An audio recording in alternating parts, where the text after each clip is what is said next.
Hello again and welcome to another Mordy and Glory Warhammer 40k video. In today's episode, I want to talk about army lists. You see, I've been going to quite a few tournaments recently, and I've noticed a similar mistake, a similar trend occurring in a lot of the lists that I face off against. Now, maybe it's just the opponents I've been going up against recently. Maybe it's the way that certain factions play, but I keep seeing people taking lists with little to no redundancy built into them. Now, what do I mean by redundancy in terms of Warhammer 40k? Well, it's pretty straightforward. Essentially, I mean having a backup. If you are relying on anti-tank from one unit and that unit dies, then you might no longer have sufficient anti-tank in your list. Rather, if you have two anti-tank units or even three, it allows you to absorb those body blows. If the opponent gets the jump on you, if they get the first shot off, then you're able to lose a unit but still keep on fighting without having key capability taken out of your list. Attention, guardsmen! The Commissariat has detected you have not yet liked this video. Do so immediately, or else you will face the Emperor's wrath. And anyone who has not yet subscribed to the channel will be transferred to the penal battalions. That is all. Move out! Now, this concept of redundancy was really hammered into me when I first got into 40k, because there used to be this meme that went around that it was something that was commonly shared in Imperial Guard forums as well as also with the Orc community. If a unit is worth taking once, it's worth taking 3 times, because the first unit is going to die, the second unit is going to miss, and the third unit is actually going to get the job done. And it was just this saying, this funny little quirky meme that was shared in these communities that really resonated with me, and it's something that I've built into pretty much all of my lists going forward. Whether I'm playing guard or not, I think having this concept of redundancy is really important, because I think a lot of players, they will put a unit into the list and they will expect, and they might even math hammer it out what it's going to achieve each turn, but they often forget 2 things. Firstly, math hammer generally shows ideal battlefield situations, or just generally fails to take into account things just not going right. I mean, you can throw all the statistics you want at the wall, but sometimes you just don't roll well. And relying upon one unit to roll exactly how you want it to every single time isn't great. But it also tends to fail to take into account, well, what happens if someone shoots back? If you've got that one gladiator lancer in your army and you're like, statistically, I'm just pulling these figures out my ass, by the way, guys, so if they're not right, you know, just lambast me down in the comment section. But statistically, that gladiator lancer is guaranteed to kill its equivalent on the other side of the board every single turn. If I point at a vehicle, if it hits, it's going to do this many wounds, and that means that it'll destroy a medium tank every single time. Well, that's all well and good, but what if you just miss? What if you re-roll the miss into a miss? And what if first turn someone just hits that gladiator lance with loads of artillery and it dies? Well, if that's what you're relying for all of your anti-tank, you're now not in a very good position. Now, everything I'm saying might seem kind of obvious, but you would be amazed at how many tournaments I've been to and how many games I have been playing where my opponent just hasn't had redundancy. They've just relied entirely on one unit to fulfill that role, to cover their anti-tank, or to cover their ability to do objectives, or to cover their ability to hold their backfield objective or something like that. And if I was to be honest, I think the vast majority of the wins that I've had at tournaments recently have been when my opponent hasn't had redundancy, and I've been able to early on look at my opponent's list and go, okay, if I take out that unit and that unit, that's all his anti-tank gone, and then he won't be able to do anything in the firefight, and my Leman Rusters are going to overwhelm him. And so I will often forego some of the primary game, forego some of the short-term gains in a battle, if it means that I could just first turn 1 or 2 go pop, take out the anti-tanks is often where I'm finding people aren't having enough redundancy, if I'm going to be honest. That's why I keep referring to it as an example. But I'll go pop, couple of anti-tank units down, Leman Russes can just have free reign at that point. A good example of this happening in a game is I was playing against a Necron person whose only long-range anti-tank was like a single Doomstalker. And then there were a couple of these small destroyer units, but they didn't have any weight to them. So first thing that I did turn 1 and 2 is basically go, I'm just going to get rid of all of that. And so then my opponent just had no way of engaging me at range. And then there was another example in the same game where my opponent had 1 unit of Wraiths. And Wraiths are great, Wraiths are good. But 1 unit of them. All it took was for me to put a couple of vehicles into combat with them, and those Wraiths were stuck, they were locked down, and they weren't contributing to the rest of the game. Now, if my opponent had 2 or 3 units of Wraiths, then there's no way that I could have locked all of those down and he would have shredded my infantry forces. But rather what I found is my opponent had a little bit of this, a little bit of that. Oh, I'll have a couple of destroyers. Oh, I'll have a 1 unit of Wraiths. But they never had enough of anything. And there was all these... Well, I guess what I say is what I'm finding with a lot of people's lists is individually the units they have picked are very competent and are very good. And in isolation, they are powerful. But they're also isolated. They're not working together cohesively. And I think one of the advantages of having redundancy means that you have these overlapping units, these overlapping capabilities, which means no matter where your opponent hits you from, if they hit you from the left, right, they target your infantry, they target your tanks, you've always got more available.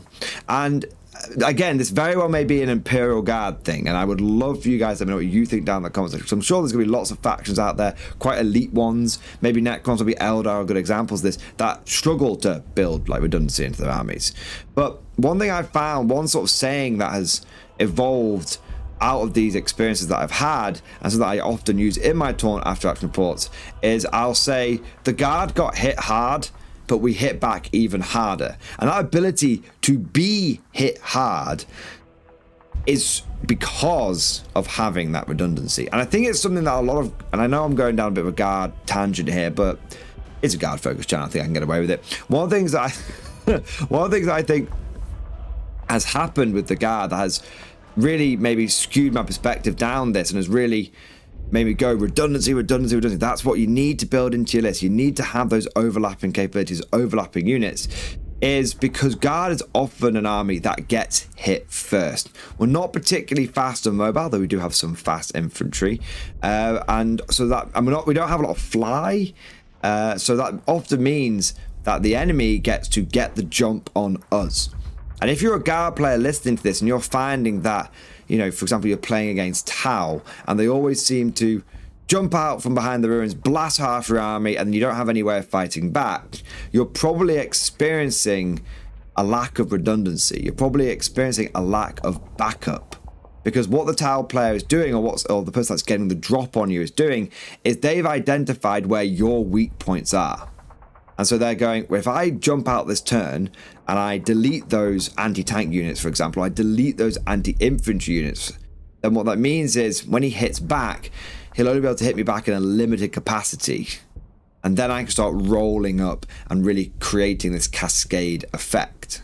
Now, what's kind of interesting is I've started to expand and translate this mindset of having redundancies and having backups into the other armies that I've begun to collect. So over the last 2 years of Morning Glory, since I went full time, I have been trying to get more channel armies. This is A, to have a bit of variety so I can bring new content to you guys, but B, also for me to be able to learn about what certain armies can do. There's nothing like playing a faction to understand its capabilities. Then when I go into a tournament with my Guard, I can better identify those strengths and weaknesses. But taking this Guard mindset and this Orc mindset and applying it to the other armies, I'm finding that when I'm collecting things like my Death Guard, I'm not going into battle with 1 or 2 units of Plague Marines. Like I see so many other Death Guard armies all only have 2 units of Plague Marines. And I'm then thinking to myself, well, Plague Marines are the best unit.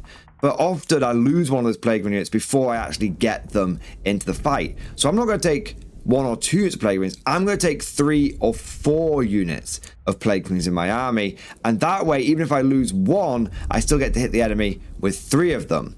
And I'm not going to turn up to a game with 1 Land Raider. I'm going to turn up to a game with or 1 transport, I should say. I'm going to turn up to a game with 4 kinds of transports.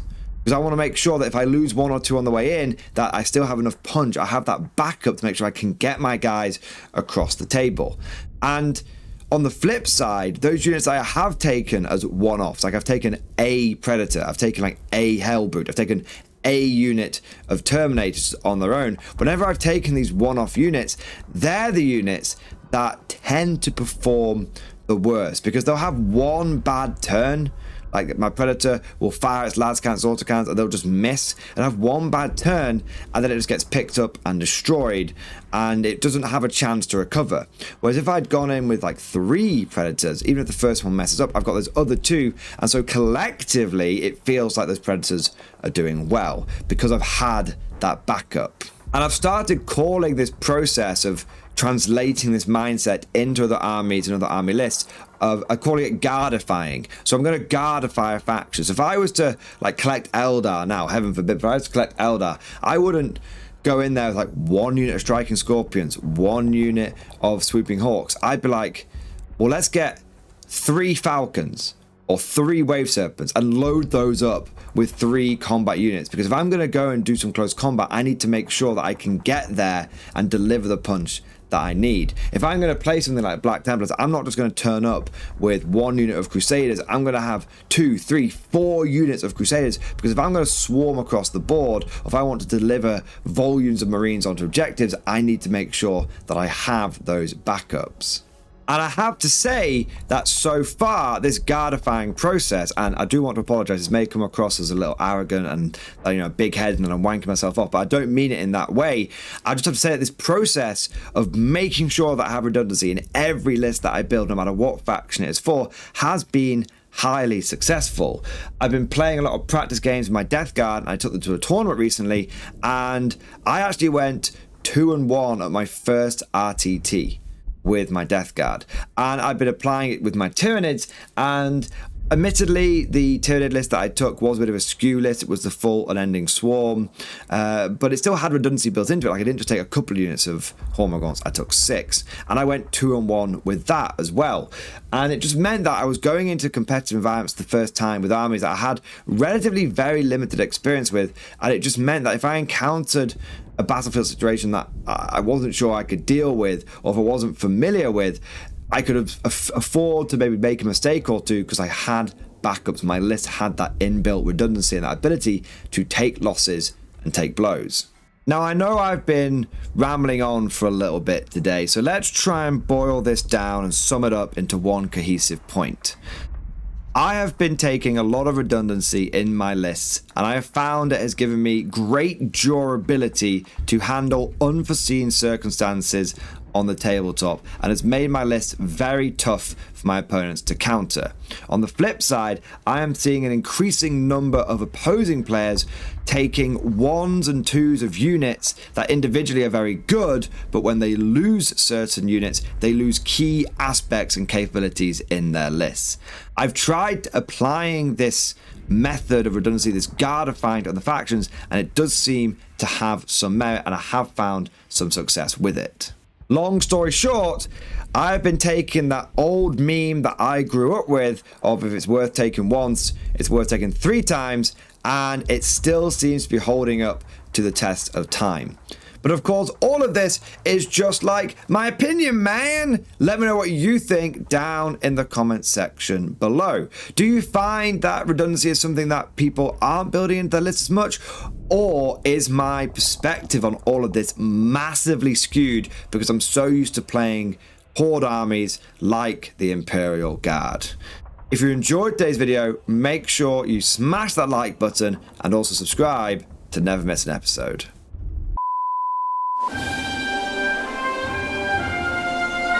Would you like to know more? If so, then please consider becoming a channel member or patron. By supporting the channel, not only will you be doing your part, but you'll also be helping me create more content for your viewing pleasure, and unlocking a whole host of perks. You get everything from a badge next to your name, custom emojis, but the big one is access to the Mordian Glory Discord server, an online community with almost 2,500 active members.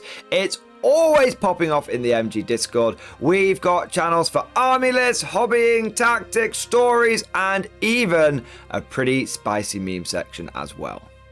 For all you greenhorns that wanted to see the Mordian Glory Hole, today is your lucky day.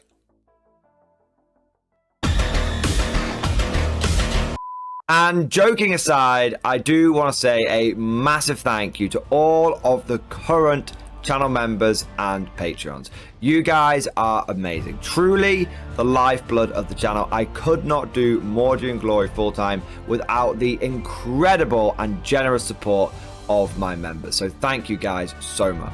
And last but certainly not least, I want to say a personal thank you to all of my top tier Patreons. These are the War Masters, the people who have truly gone above and beyond the call of duty. So a heartfelt thank you to Alex Dengal, Bon Vert, Mad Larkin, Marcus Roberts, Mark Panconi, RJ Scorpion, Swordfish Trombone, Try Again Bragg, John Stubbs, Nick Walsh, Diesel Fox, and August Barney. Seriously guys, thank you from the bottom of my heart. Your support is incredible and it makes a huge difference. Thank you so much. That's all for now. Hope you've all enjoyed today's video, and of course, as always, see you guys next time.